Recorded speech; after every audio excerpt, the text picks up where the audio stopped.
श्री गुरुचरण कमलेभ्यो नमः। श्री गणेशाय नमः। श्री सरस्वत्यै नमः। श्री विष्णवे नमः।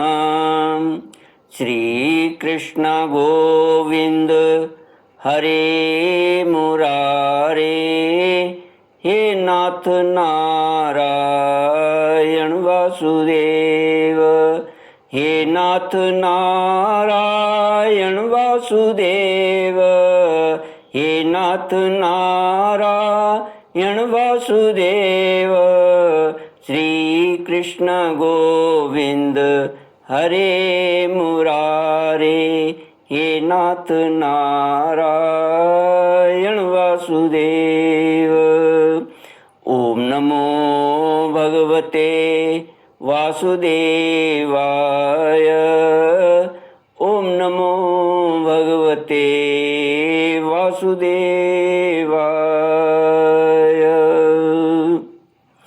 कृष्णाय वासुदेवाय हरये परमात्मने प्रणतक्लेशनाशाय गोविन्दाय नमो नमः। कृष्णाय वासुदेवाय हरये परमात्मने प्रणतक्लेशनाशाय गोविन्दाय नमो नमः। सच्चिदानन्दरूपाय विश्वोत्पत्त्यादिहेतुवे तापत्रयविनाशाय श्रीकृष्णाय वयं नमः। सच्चित् आनंद स्वरूप परमात्मा जो सृष्टि के उत्पत्ति, पालन और संहार करता है तथा जीवों के आध्यात्मिक, आदि दैविक, आदि भौतिक तापों को नष्ट करने वाले हैं, अर्थात जीवों के मानसिक, शारीरिक और भौतिक दुखों को दूर करने वाले हैं, उन श्री कृष्ण भगवान को हम नमस्कार करते हैं। श्री कृष्ण गोविंद हरे मुरारे, हे नाथ नारायण वासुदेव। श्रीमद् भागवत चतुर्थ स्कंद अथ पंचविंशोऽध्यायः। मैत्रेय उवाच इति संदिश्य भगवान् बार्हिसदैरभिपूजितः पश्यतां राजपुत्राणां तत्रैवान्तर्दधे हर। रुद्रगीतं भगवता स्तोत्रं सर्वे प्रचेतसः जपन्तस्ते तपस्ते पो वर्षाणामयुतं जले। श्रीमद् भागवत चतुर्थ स्कंद, चौथा स्कंद, 25वां अध्याय, पुरंजनोपाख्यान का आरंभ। श्री मैत्रेय जी कहते हैं, विदुर जी, इस प्रकार भगवान शंकर ने प्रचेताओं को उपदेश दिया। फिर प्रचेताओं ने शंकर जी की बड़ी भक्ति भाव से पूजा की। इसके पश्चात वे उन राजकुमारों के सामने ही अंतर्धान हो गए। सब के सब प्रचेता जल में खड़े रहकर भगवान रुद्र के बताए स्तोत्र का जप करते हुए 10,000 वर्ष तक तपस्या करते रहे। इन दिनों राजा प्राचीन बरही का चित्त कर्म कांड में बहुत रम गया था। उन्हें अध्यात्म विद्या विशारद परम कृपालु नारद जी ने उपदेश दिया। उन्होंने कहा कि राजन, इन कर्मों के द्वारा तुम अपना कौन सा कल्याण करना चाहते हो? दुख के आत्यंतिक नाश और परमानंद की प्राप्ति का नाम कल्याण है, वह तो कर्मों से नहीं मिलता। राजा ने कहा, महाभाग नारद जी, मेरी बुद्धि कर्म में फंसी हुई है, इसलिए मुझे परम कल्याण का कोई पता नहीं है। आप मुझे विशुद्ध ज्ञान का उपदेश दीजिए, जिससे मैं इस कर्म बंधन से छूट जाऊं। जो पुरुष कपट धर्ममय गृहस्थाश्रम में ही रहता हुआ पुत्र, स्त्री और धन को ही परम पुरुषार्थ मानता है, वह ज्ञानवश संसार अरण्य में ही भटकता रहने के कारण उस परम कल्याण को नहीं प्राप्त कर सकता। श्री नारद जी ने कहा, देखो देखो राजन, तुमने यज्ञ में निर्दयता पूर्वक जिन हजारों पशुओं की बलि दी है, उन्हें आकाश में देखो। ये सब तुम्हारे द्वारा प्राप्त हुई पीड़ाओं को याद करते हुए बदला लेने के लिए तुम्हारी बाट देख रहे हैं। जब तुम मरकर परलोक में जाओगे, तब ये अत्यंत क्रोध में भरकर तुम्हें अपने लोहे के से सींगों से छेदेंगे। अच्छा, इस विषय में मैं तुम्हें एक प्राचीन उपाख्यान सुनाता हूँ। वह राजा पुरंजन का चरित्र है, उसे तुम मुझसे सावधान होकर सुनो। श्री कृष्ण गोविंद हरे मुरारे, हे नाथ नारायण वासुदेव। नारद जी कहते हैं, राजन, पूर्व काल में पुरंजन नाम का एक बड़ा यशस्वी राजा था। उसका अविज्ञात नामक एक मित्र था। कोई भी उसकी चेष्टाओं को समझ नहीं सकता था। राजा पुरंजन अपने रहने योग्य स्थान की खोज में सारी पृथ्वी में घूमा, फिर भी जब उसे कोई अनुरूप स्थान न मिला, तब वह कुछ उदास सा हो गया। उसे तरह तरह के भोगों की लालसा थी। उन्हें भोगने के लिए उसने संसार में जितने नगर देखे, उनमें से कोई भी उसे ठीक न जंचा। एक दिन उसने हिमालय के दक्षिण तटवर्ती शिखरों पर कर्म भूमि भारत खंड में एक 9 द्वारों का नगर देखा। वह सब प्रकार के सुलक्षणों से संपन्न था। सब ओर से परकोटों, बगीचों, अटारियों, खाइयों, झरोखों और राजद्वारों से सुशोभित था और सोने, चांदी तथा लोहे के शिखरों वाले विशाल भवनों से खचाखच भरा था। उसके महलों की फर्शें नीलम, स्फटिक, वैदूर्य, मोती, पन्ने और लालों की बनी हुई थीं।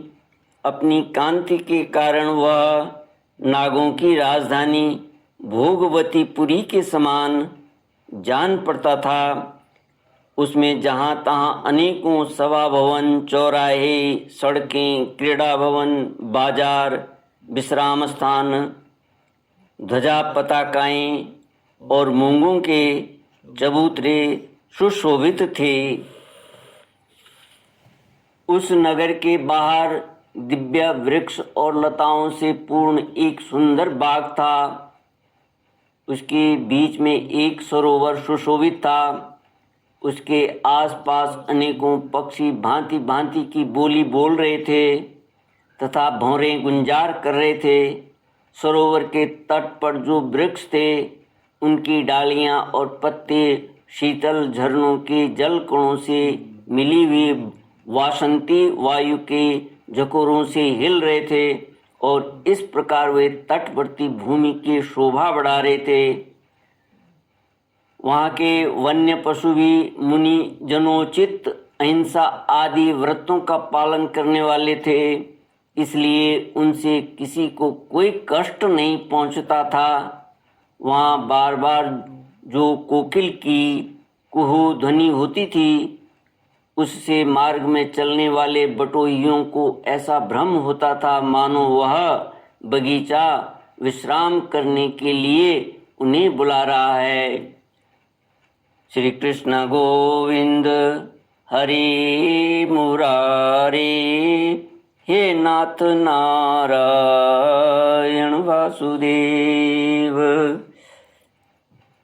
राजा पुरंजन ने उस अद्भुत वन में घूमते घूमते एक सुंदरी को आते देखा जो अकस्मात उधर चली आई थी। उसके साथ 10 सेवक थे, जिनमें से प्रत्येक 100 नायिकाओं का पति था। एक 5 फन वाला सांप उसका द्वारपाल था, वही उसकी सब ओर से रक्षा करता था। वह सुंदरी भोली भाली किशोरी थी और विवाह के लिए श्रेष्ठ पुरुष की खोज में थी। उसकी नासिका, दंत पंक्ति, कपोल और मुख बहुत सुंदर थे। उसके समान कानों में कुंडल झिलमिला रहे थे। उनका रंग सांवला था, कटि प्रदेश सुंदर था। वह पीले रंग की साड़ी और सोने की करधनी पहनी हुई थी तथा चलते समय चरणों में नूपुरों की झनकार करती जाती थी। अधिक क्या, वह साक्षात कोई देवी सी जान पड़ती थी।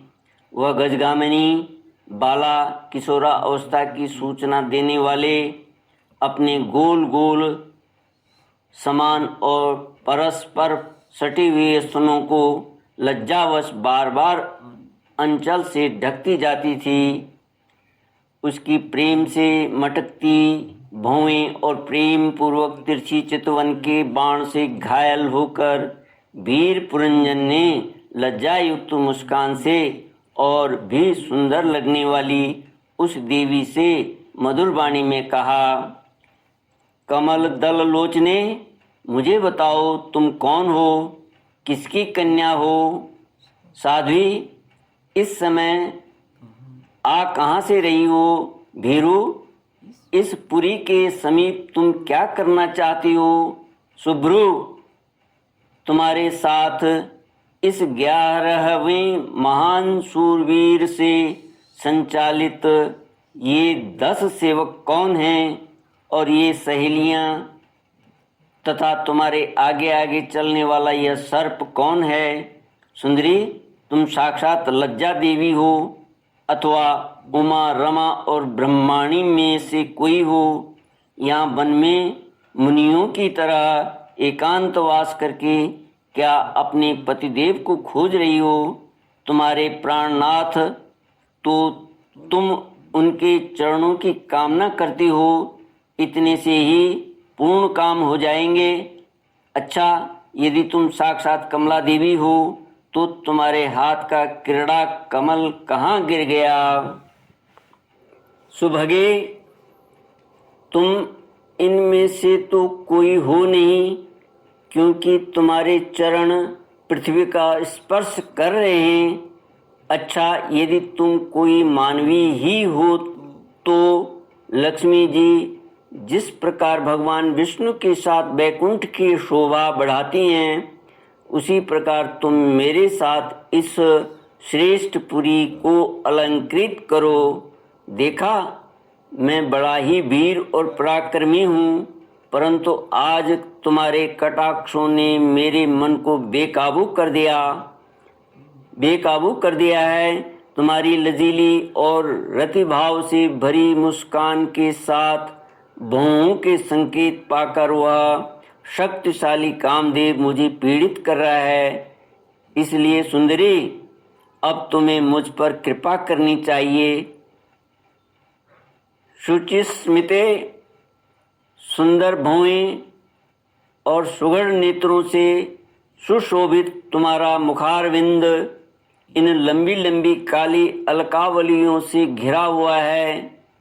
तुम्हारे मुख से निकली हुई वाक्य बड़े ही मीठे और मन हरने वाले हैं, परंतु वह मुख तो लाज के मारे मेरी ओर होता ही नहीं। जरा ऊंचा करके अपने उस सुंदर मुखड़े का मुझे दर्शन तो कराओ। श्री कृष्ण गोविंद हरे मुरारे, हे नाथ नारायण वासुदेव। ओम पूर्णमद पूर्णमिदं पूर्णात् पूर्णमुदच्यते पूर्णस्य पूर्णमादाय पूर्णमेवावशिष्यते। ओम शांति शांति शांति। हरि ओम। श्री गुरुभ्यो नमः। हरि ओम।